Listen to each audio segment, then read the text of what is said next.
From TeachIllinois.com, this is The Teacher's Classroom, the podcast that explores current issues and topics in education and how they relate to teaching and students. Here is your host, Matt Weld. Hey, and welcome to episode 20. This is Matt Weld. I'm your host for the Teacher's Classroom podcast. And today we are going to be talking to Patrice Bain about metacognition and learning and some neuro myths and neuro truths. We had such a great conversation. It lasted such a long time that we are going to actually break this down into two episodes. So episode 20 and episode 21 will feature Patrice Bain. So I hope you'll join us and check out episode 21 as well when it comes out. In episode 20, we are going to be talking about how teachers and students need to understand how students learn and how we can best teach that to our students. In episode 21, the conversation goes off into such terms as desirable difficulty and how students can best use flashcards in the classroom, and the 4 steps to teaching metacognition to students, and how you can actually just tweak what you already do in the classroom. These aren't revolutionary ways to completely revamp your teaching. Just little tweaks that can help you, and most of all, help your students understand how they learn, and then use those tips to understand what they know, but most importantly, what they don't know. So without further ado, welcome to Patrice. She is passionate about student success using research-based strategies. She is a veteran K-12 teacher, completing more than 25 years of teaching social studies at a middle school here in Illinois. She is one of 2 teachers who have been asked by the Institute of Education Science and the U.S. Department of Education to serve on the working task group called Neuroeducation, Neuro Myths, Neuro Truths, Student Learning, and Teachers' Understanding. Patrice's teaching approaches have been featured on PBS's Nova, on NPR, in popular press, and in multiple books. She is a highly qualified teacher from right here in our state, and so I am happy to have her. So Patrice, welcome, and thank you for joining us. Hi, Matt. Thank you so much for having me. This is so exciting what you're doing. These podcasts are wonderful for teachers. Thank you. Well, this is fantastic. So let's just start off with probably the most important question is, why is it so important to teach educators how our students learn? Thanks for asking that question, Matt. I'm going to preface by starting with a couple stories that I think most educators have had this experience. So I taught for over 25 years at the middle school level, and it was not uncommon for me to have students come up and say, "Oh, Mrs. Bain, I studied for this test for hours." And they were so excited at how prepared they were. And I was excited as I was going to grade the exams, but then I noticed they didn't do real well.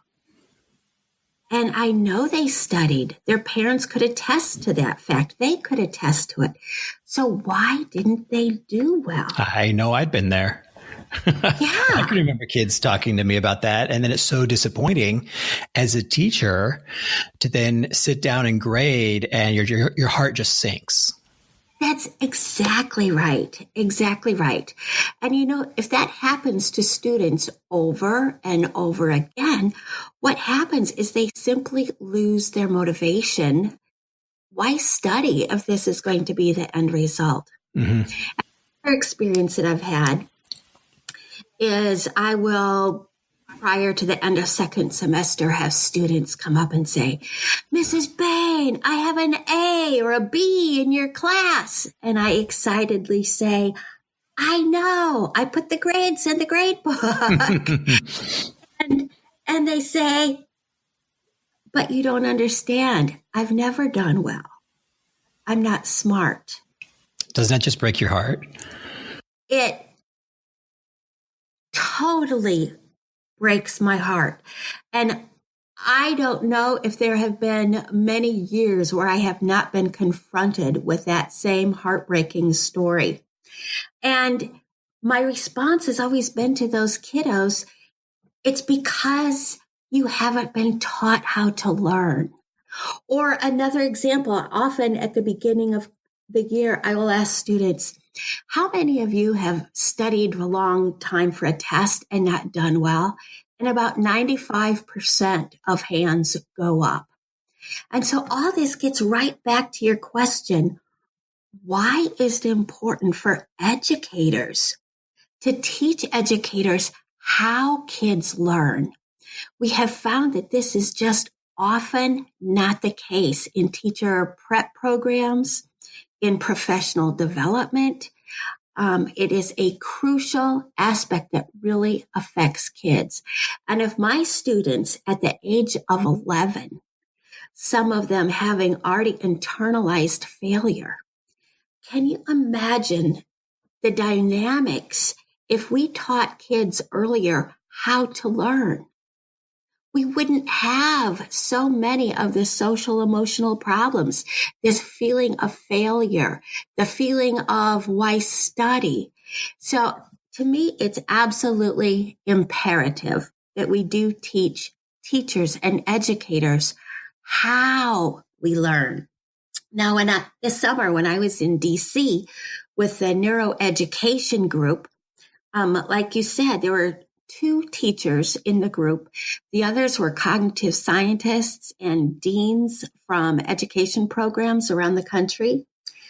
And so often, rather than teaching in the teacher ed programs how students actually learn, often it is teaching by anecdotes or fads or learning, neuro myths. In fact, that was one of the things that they wanted us to dispel. How do we get neuro truths into the hands of educators rather than neuro myths? Let me give a brief example, because for years there has been a lot of professional development in teacher ed programs about learning styles. Do you know there is no evidence that backs up the use of learning styles?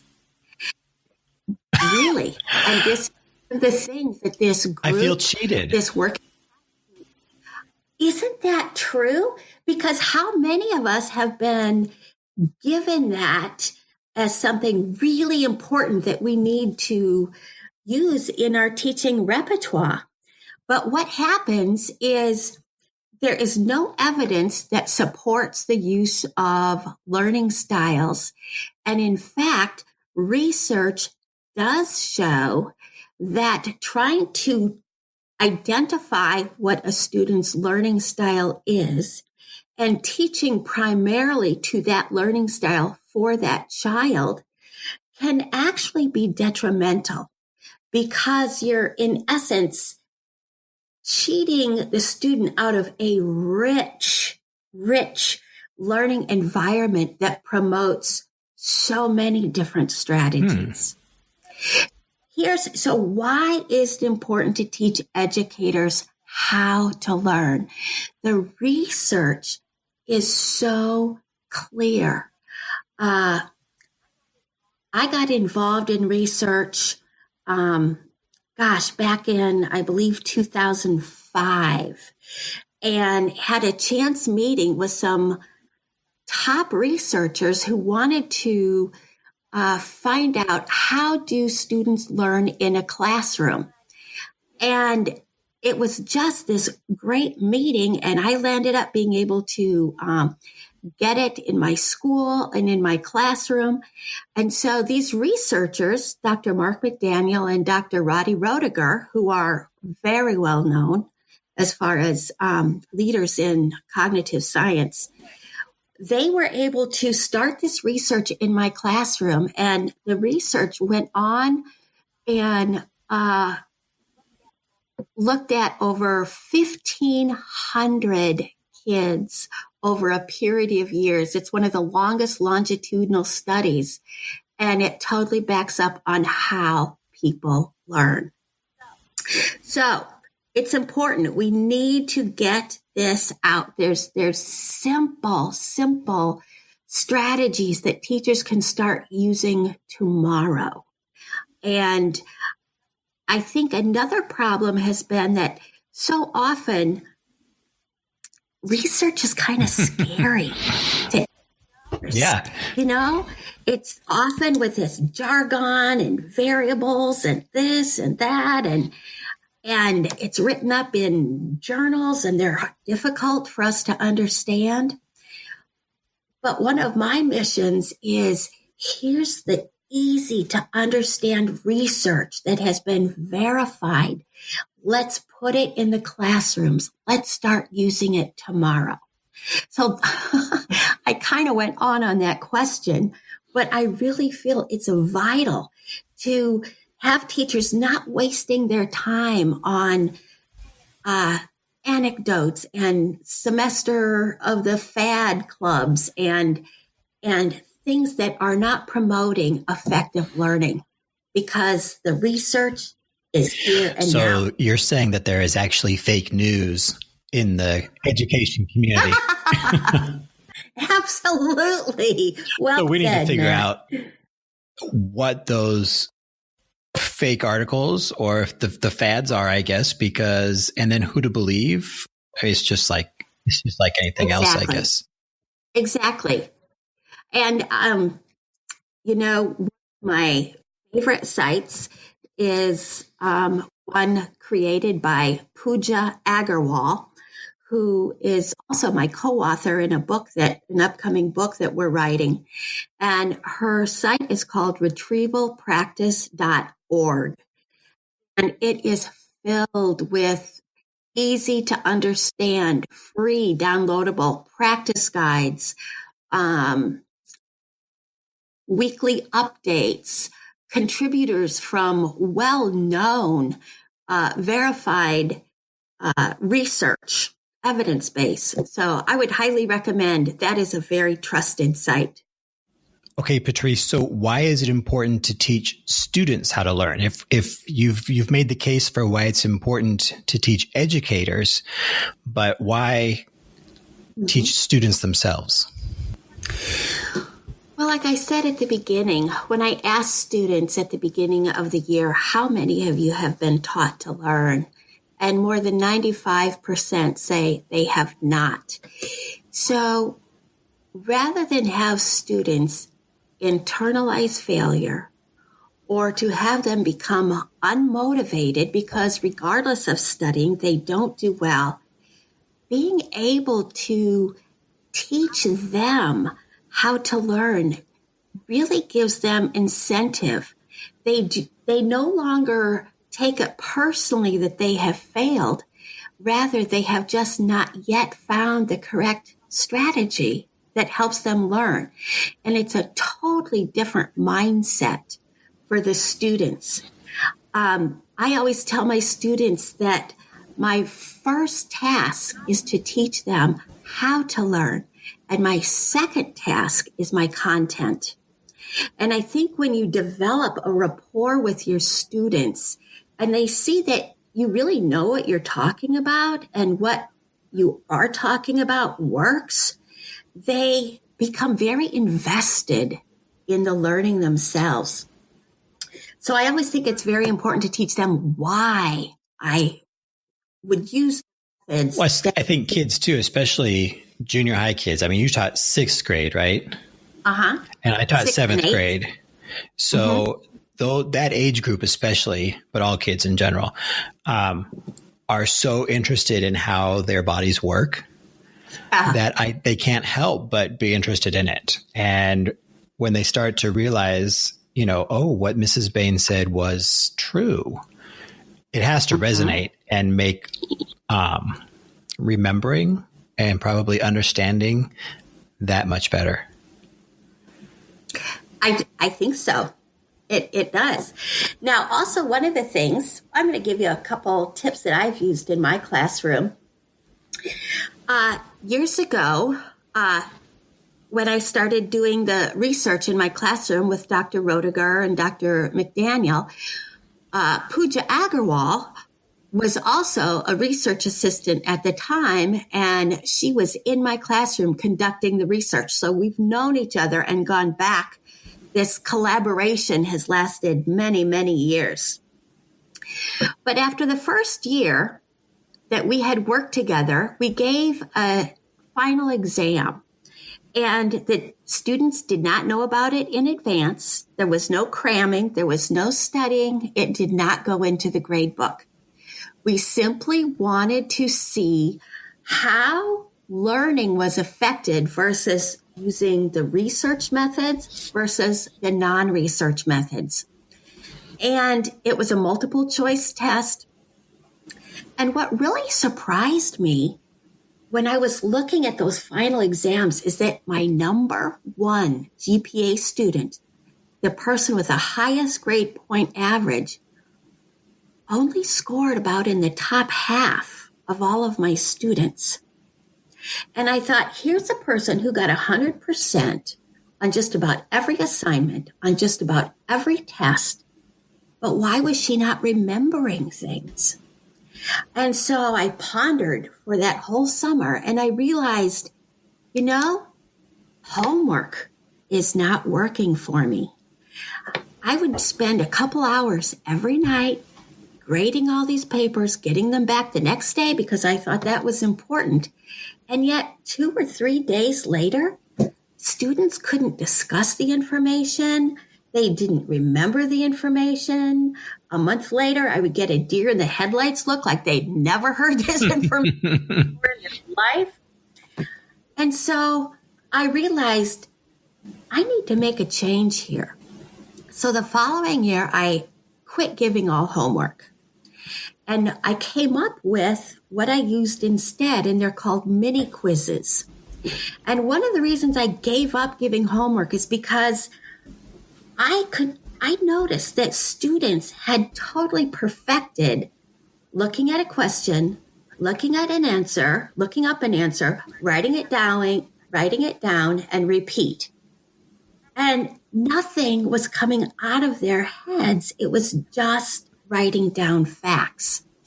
And so when I gave up issuing homework, instead I gave mini quizzes and just little 2x3 pieces of paper. They really are mini.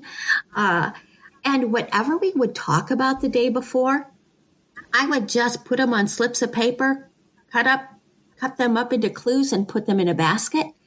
And the next day when the students came in, I would randomly choose 5 slips of paper. Now the students knew that we would be having a mini quiz every day. And so they started paying attention a lot differently than had they just been doing homework. And there was actually, I would like to go ahead and explain one of the main principles of this research, and it's called metacognition. Okay. Metacognition means you know what you know, and you know what you don't know. I'd say that's an important skill. Fusing. But if I asked you, Matt, who was Lady Murasaki Shikibu? I have no idea. I often get that same response. And I ask my students that same question. And, there's no shame in not knowing who Lady Murasaki Shikibu was. By the way, she was a Japanese princess crediting for writing the world's first novel, The Tale of Genji. Oh. But what I have the students know is when you study for hours at night, so often what you're doing is you're studying what you already know. Mm-hmm. Versus studying what you don't know. Do you think that's a comfort thing? Oh, absolutely. Absolutely. And that's a metacognition. You study what you know versus studying what you don't know. Oh, I don't know that. I'm going to skip that and go back over something I do know. So do you think that's a conscious decision, or is that more we kind of tend as humans to take the easier path? I think as humans, we tend to take the easier path, but it's because we haven't been taught better how to study more efficiently. And so with these mini quizzes, when I would give these 5 random questions the next day, students, and with metacognition, you want to, when you give feedback, you want to have it no stakes or low stakes. And so as these students would write down their answers, they knew, do I know this or do I not know this? And as soon as they finish, I would collect all of these little pieces of paper. And instead of spending a couple hours every night, I would spend about a 15-minute analysis after school looking at them and say, oh, okay, here's a question. Gosh, a lot of people miss this question. I need to go over this one better myself. Or, students thought they may have known something and they didn't.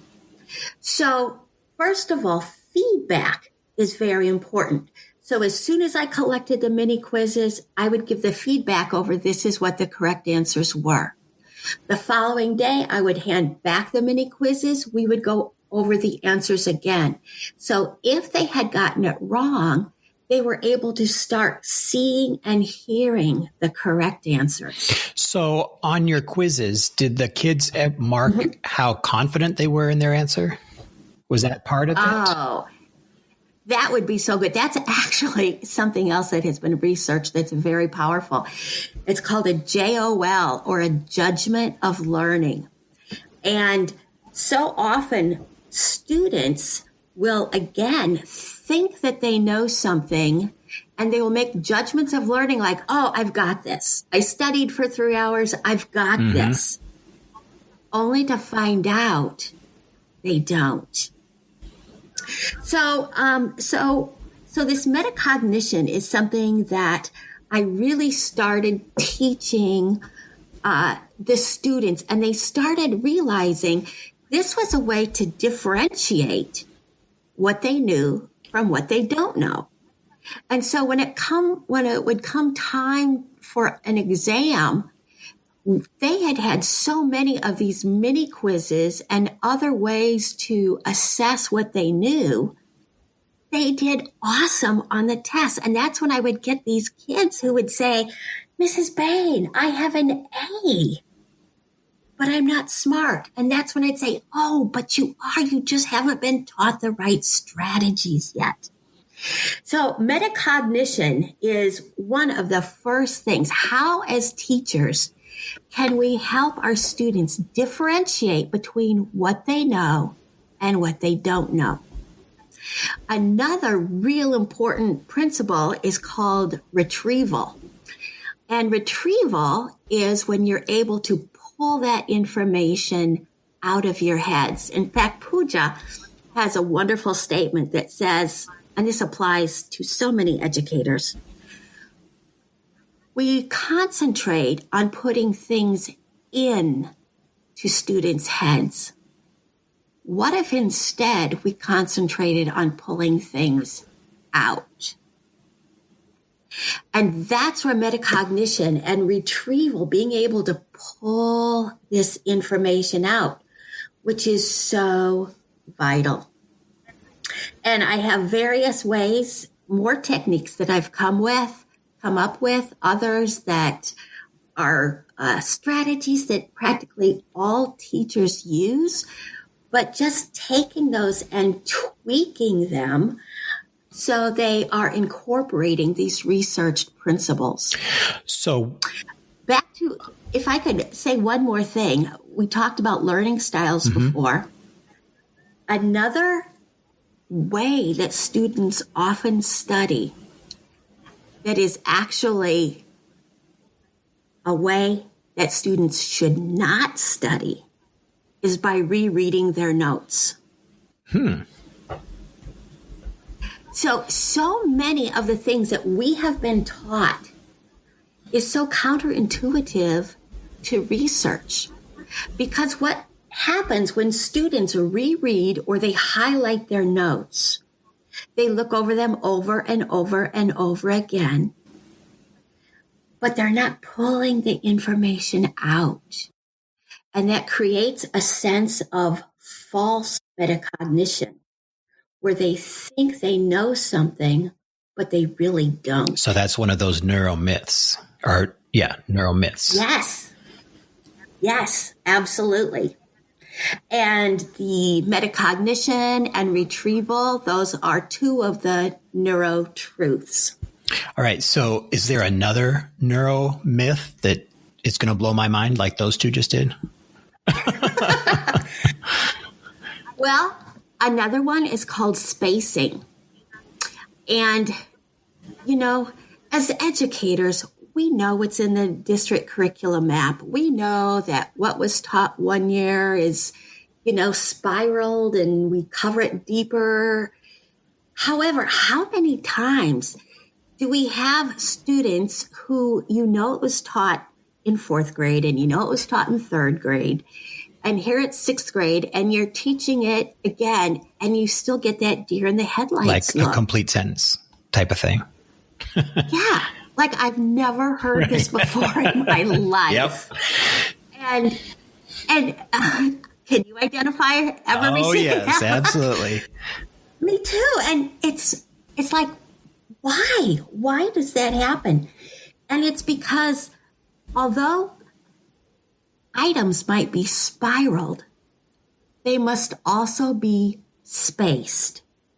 And what that means is there's research shows that once you cover something, there's a certain amount of time that should pass and you cover it again, which will be strengthening the learning. So if you are going to be giving a semester exam, let's say, rather than teach something in August and then teaching something else in September and teaching something else each month and never going back, by the time those students go to study for their final exam, it's almost like starting over. Whereas if educators would simply go back and bring forth some of that information. In fact, research shows if you want a student to remember something if you want your students to remember something for a semester, you should go over it about every 20 days. So how do you do that? Well, I do it by, again, my mini quizzes. I would also give a quiz at the end of the week, which would have not only from the day before or what we had studied that week, but I would put in questions from last month. That's another way to pull information forward. Or another one of my favorites is to simply say, okay, here's a blast from the past. Remember when we talked about this person or this subject? Quick, tell me 2 things about that you remember. And I would have them do a turn and talk where they would turn and tell their neighbor something and then they would share. This would take, 30 seconds? And then I would have a group share with the class and we would have spaced and retrieved that information. And that right there strengthened learning. It didn't take, it probably took 90 seconds, but it didn't take any other materials. It didn't cost anything. And I'm using research reinforcing their So learning. did you find that worked best at the beginning of the hour? Was that like a break kind of in the middle or as a culminating activity?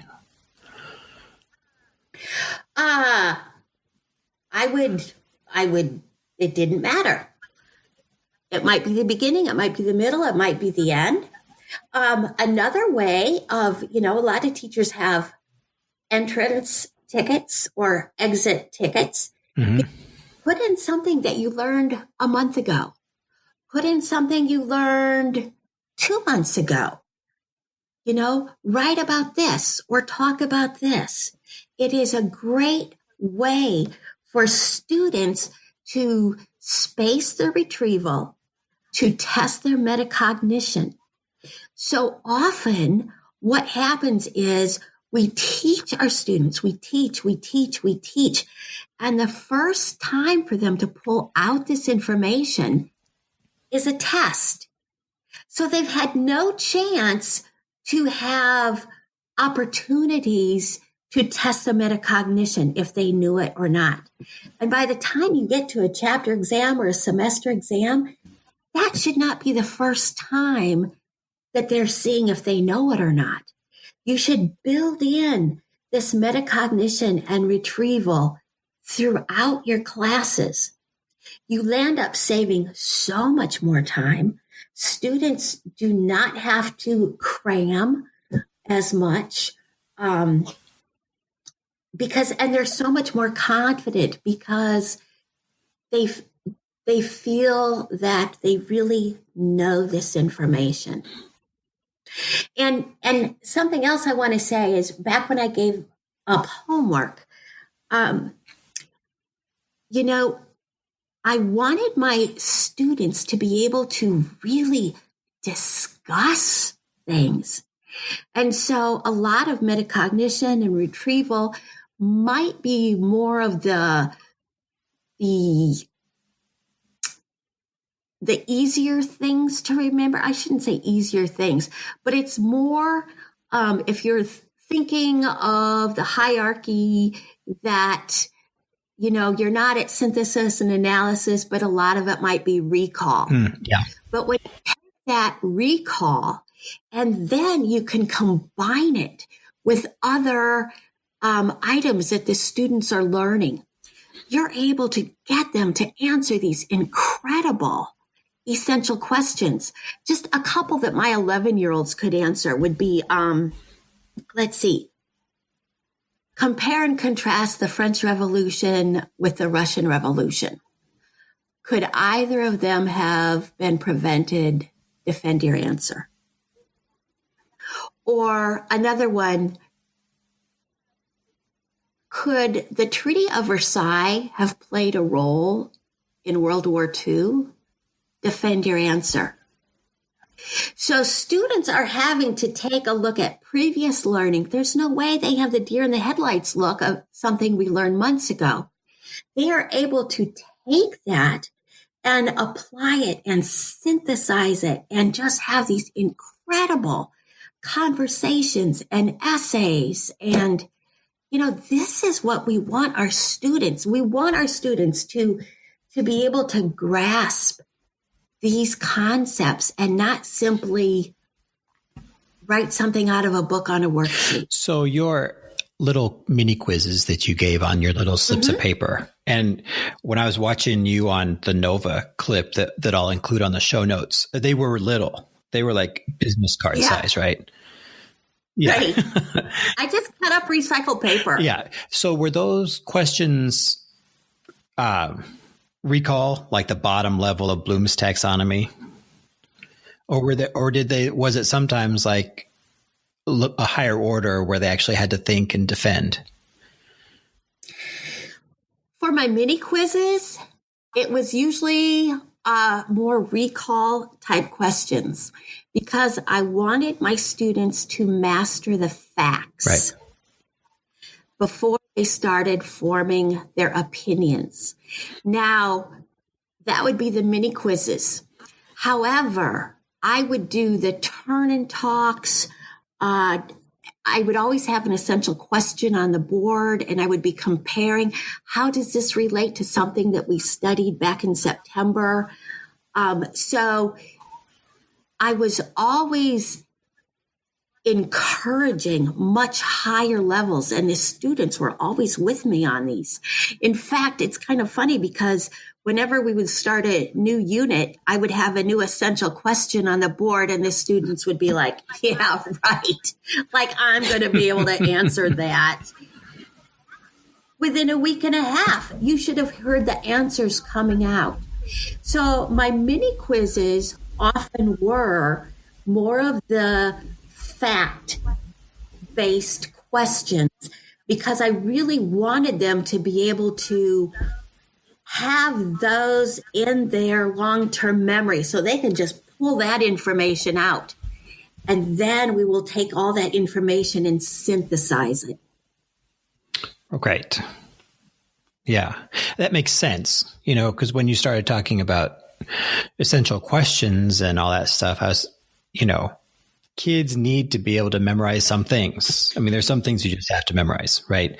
Mm-hmm. But you can't answer those higher level questions if you don't have facts to back it up. Yeah. So I'm starting to see where all this ties together and how it works. And we are going to pause our conversation with Patrice at this point. Thank you, Patrice, for your expertise. And we look forward to continuing this conversation in episode 21.